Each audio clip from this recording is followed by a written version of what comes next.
Hey Man Cavians, this is Bob from the Bob Zenskale Man Cave. And what I have to show you today is a train order hoop with real train orders on it.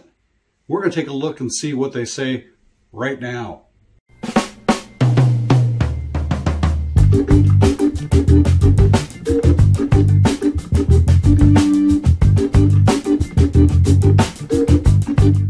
So a little information before we start digging into the train orders.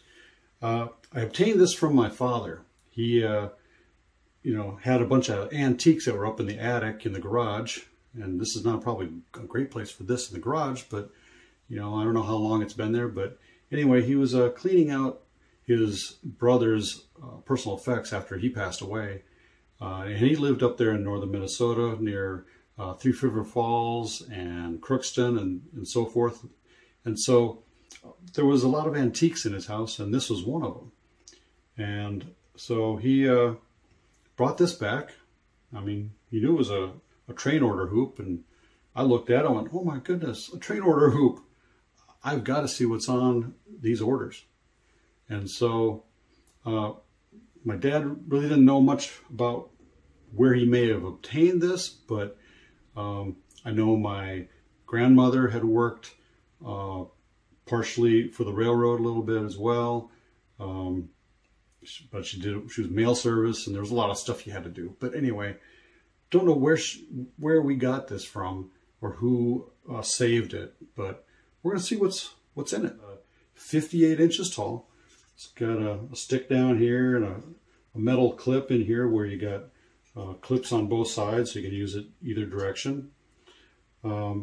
It's got a Y pieces here. They're about 15.5 inches across at the top.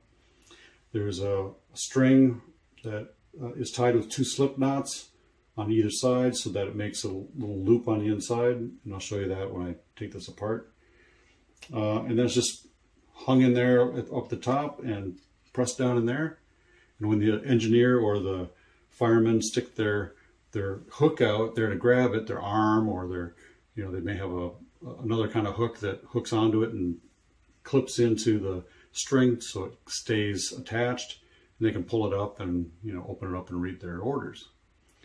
It just snaps right out and off it goes. Let's just take a look at what's in here, and we'll try and be careful not to destroy it. It's a piece of history. I don't know how old it could be. It could be 50, 60, 70 years old. I have no idea yet until I read the orders. So let's go take a look right now. Okay, we're going to take this apart.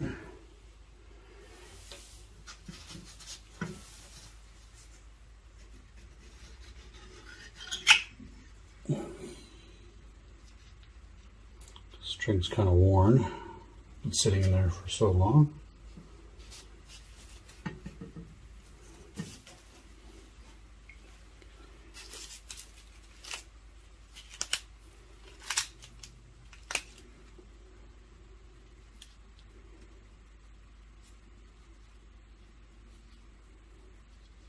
I'm pulling that string right there. Separate it so you got this little loop in there.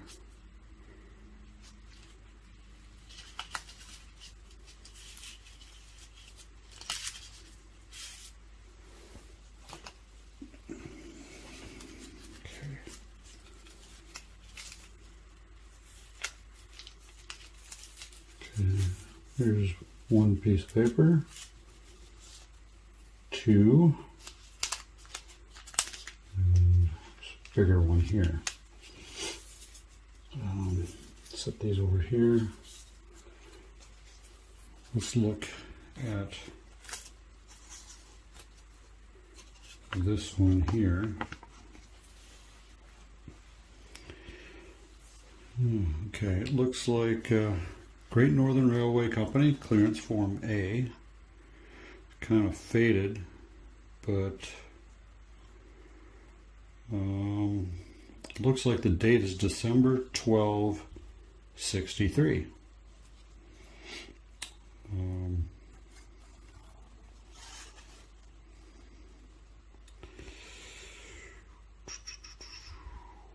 not sure what this one means just yet.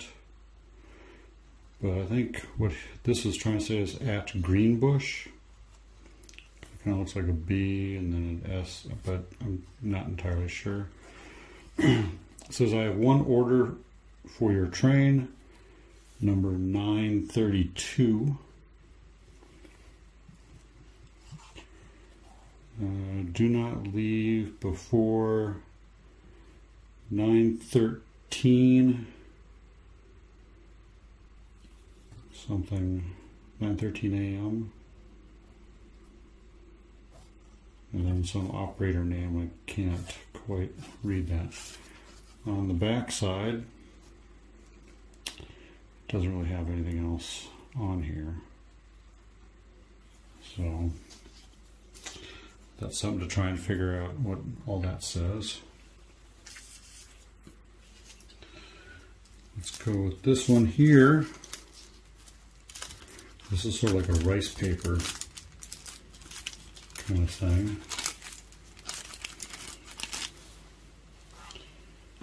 Okay, Great Northern Railway Company. Slow orders.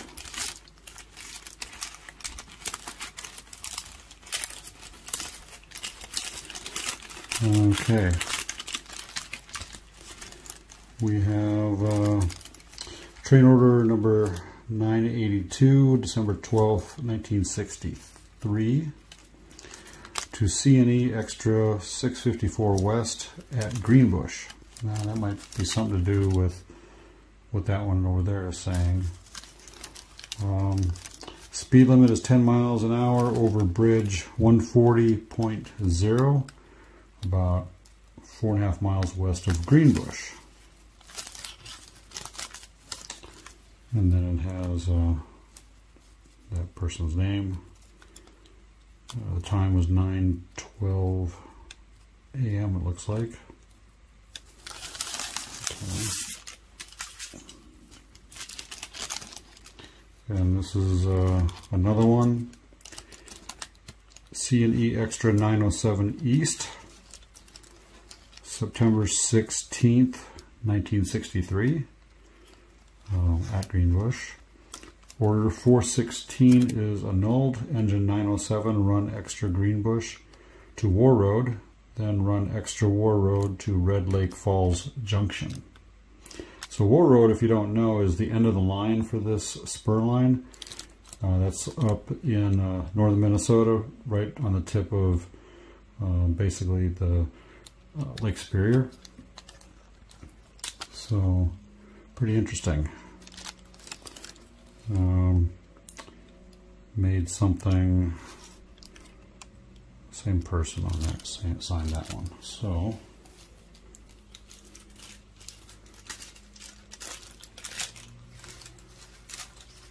put these down here. Let's see what this big one here says.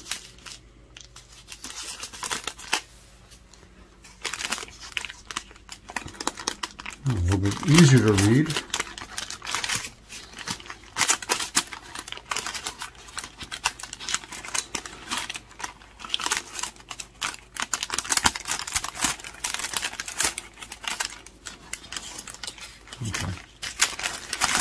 Okay, Foreman's train location. All concerned, December 16th, 1963.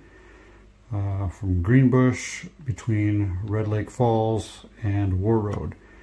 Extra number 654, East number 554, called Crookston at 7:30 a.m.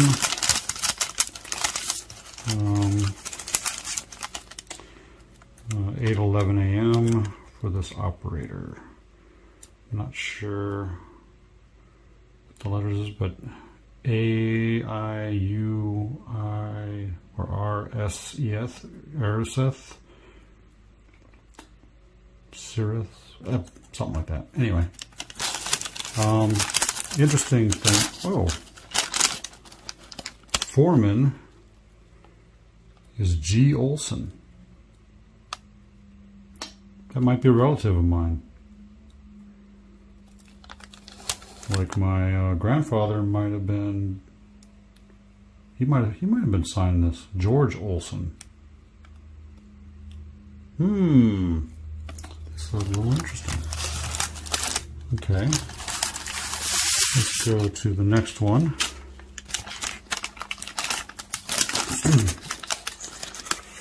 Foreman's train location, all concerned. Date is November 22nd, 1963. Red Lake Falls, between Red Lake Falls and War Road. Extra 654 East, left Crookston at 7:55 a.m. That was at 8:01 a.m. by Arlene. Maybe that's who that person is, Arlene. No, that's a little different number. Different name, I think. And signed by the foreman, Ole Nelson.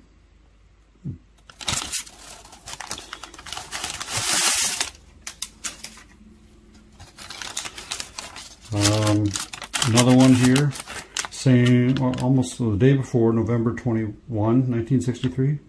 All concerned, Greenbush, between War Road and Red Lake Falls, extra 654 West, left War Road at 7:10 a.m. Also signed by Ole Nelson. So, that is quite the interesting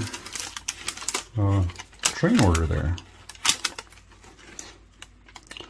Looks like, 3 different dates. November 21st and 22nd, December 12th, and some other stuff here, September. Like 4 different dates, all in the same train order. I'm not exactly sure what's up there, but probably means something to somebody, I guess. Probably not a lot of traffic going on through there, so they're just kind of planning ahead and, putting all that stuff out there. But this actually seems like it's telling him what happened on these days.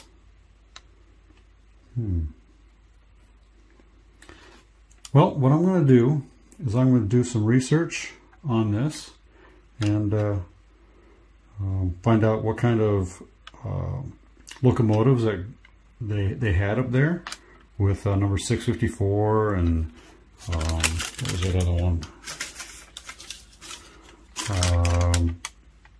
Or number 554, the extra 654 was probably the train number.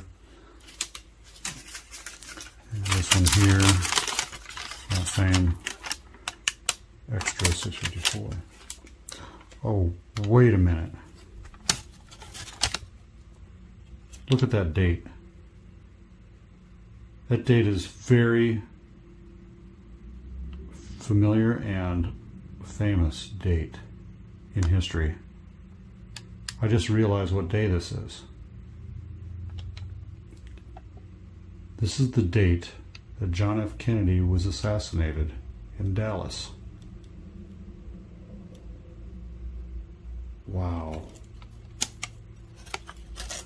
This is why this was saved.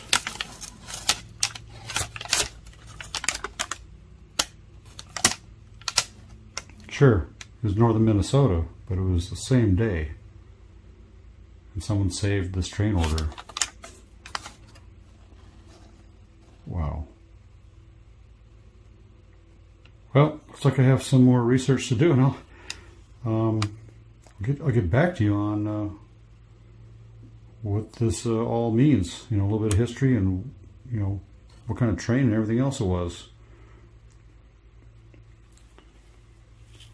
I'm stunned. I'm absolutely stunned here. Whew. So I did a little research on these locomotives, and what I found was that there were 3 locomotives on the train orders that I saw. And the first one is the Great Northern number 554. It is an SD7. It was built in 1952. And it became Burlington Northern number 6004, pictured here. It was retired and sold in 1983, pretty much for scrap. The other one is Great Northern number 907. It is a GP9M, the EMD type, right? It was originally built in 1944 as an FTB number 410C. Well, what's FTB? That's a freight booster is what they called it. And in 1959, it became the GP9M. It was later converted over to Burlington Northern number 1357 before it was sold for scrap.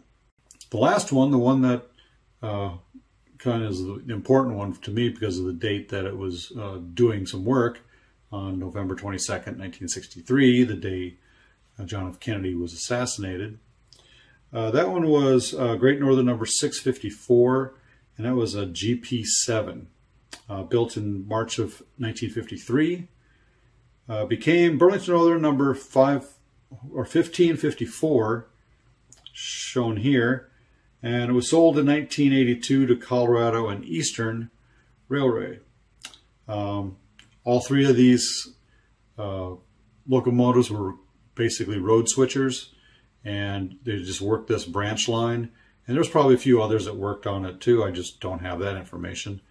But this is an interesting piece of history for me, maybe for you too. But since the significance of John F. Kennedy's assassination date, I think this is why this train order and hook and loop were all saved, and it kept in someone's attic or somewhere for a number of years. I don't know exactly where these this came from, except for my dad had it, and he picked it up from somewhere else, and who someone else picked that up from somewhere else or inherited it from somebody else. I don't know exactly, but it'd be interesting to find out if my dad still knows or not. But a little bit on that branch line, it traveled from Crookston, Minnesota, all the way north and hooked a little bit to the east to go all the way over to War Road, which is right there on the Canadian border, and Lake of the Woods, not Lake Superior like I'd said earlier, but that's what it was there for, just to transfer industrial goods and supplies to and from northern Minnesota from the main line, which traveled through Crookston down to the Twin Cities and to the west. So I hope you enjoyed this little trip down memory lane, and you may have learned something as well. And as always, if this is your first time visiting this channel, the Bob Zendscale Man Cave, go ahead and click subscribe down below so you get notified of new videos like this one, and ring that bell. You also get notified a different way too. And as always, leave a comment down below. Tell me what you liked, what you learned. Give me some information if you know it. It'd be great, because I don't know it all. But I'll leave links down below of where I did get these pieces of information from, so you can look at the Great Northern Railway yourself and learn more about it. And as always, Man Cavians, happy model railroading. You stay off those tracks. Bye.